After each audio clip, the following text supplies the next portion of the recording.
global warming, or none like it hot.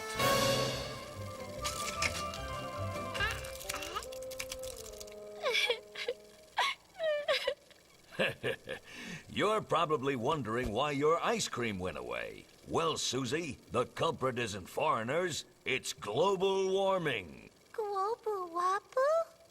Yeah. Meet Mr. Sunbeam. He comes all the way from the sun to visit Earth. Hello, Earth. Just popping in to brighten your day. La la la la la la la. And now I'll be on my way.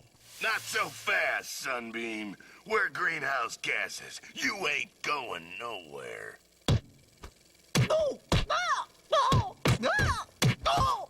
Oh, God, it hurts! Pretty soon, Earth is chock full of sunbeams. They're rotting corpses heating our atmosphere. How do we get rid of the greenhouse gases? Fortunately, our handsomest politicians came up with a cheap, last-minute way to combat global warming. Ever since 2063, we simply drop a giant ice cube into the ocean every now and then. Just like Daddy puts in his drink every morning. And then he gets mad. Of course, since the greenhouse gases are still building up, it takes more and more ice each time. Thus, solving the problem once and for all. But... Once and for all!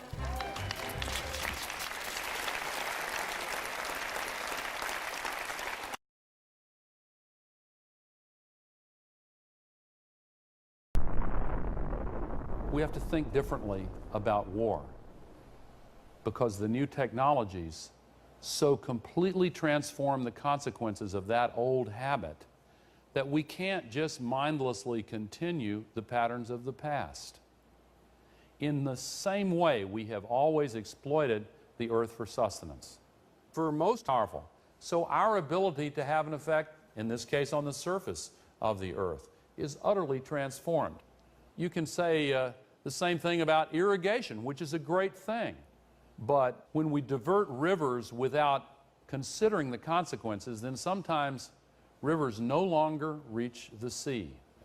There were two rivers in Central Asia that were used by the former Soviet Union for irrigating cotton fields unwisely. The Aral Sea was fed by them. It used to be the fourth largest inland sea in the world. When I went there, I saw this strange sight of an enormous fishing fleet resting in the sand.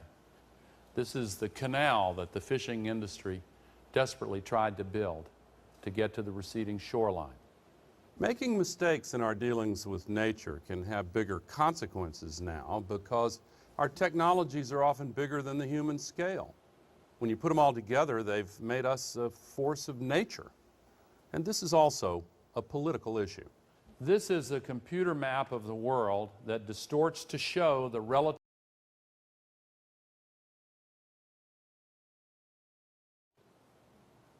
The misconception that there's disagreement about the science has been deliberately created by a relatively small group of people. One of their internal memos leaked, and here's what it said according to the press. Their objective is to reposition global warming as theory rather than fact. I'll give you an example of the wrong way to balance the economy and the environment. One part of this issue involves automobiles. Japan has mileage standards up here. Europe plans to pass Japan. Our allies in Australia and Canada are leaving us behind. Here's where we are. Now there's a reason for it. They say that we can't protect the environment too much without threatening the economy and threatening the automakers, because automakers in China might come in and just steal all our markets. Well, here is where China's auto mileage standards are now. Way above ours.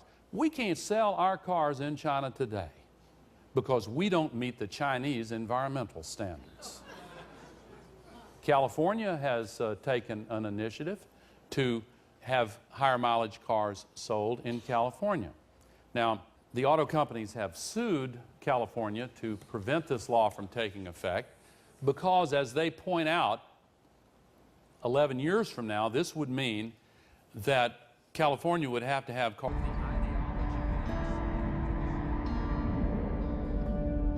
I've seen scientists who were persecuted, ridiculed, deprived of jobs, income, simply because the facts they discovered led them to an inconvenient truth that they insisted on telling. He worked for the American Petroleum Institute, and in January of 2001, he was put by the president in charge of environmental policy.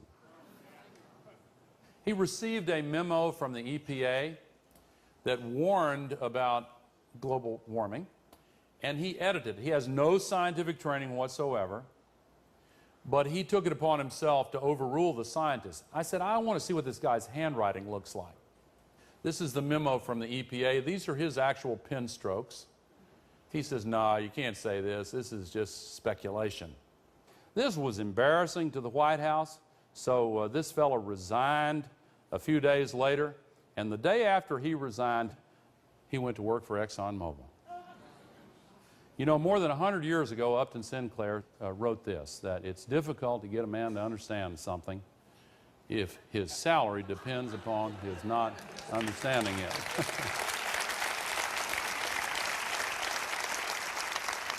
Here is the choice that we have to make according to this group. We have here a scales that balances two different things. On one side, we have gold bars. Don't they look good? I'd just like to have some of those gold bars. On the other side of the scales, the entire planet.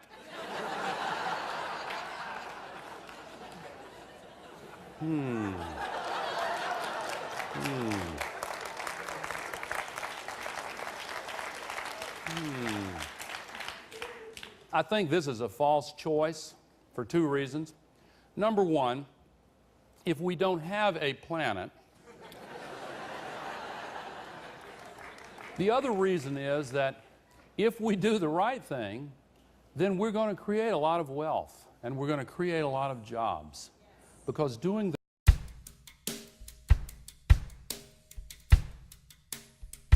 Have I been sleeping?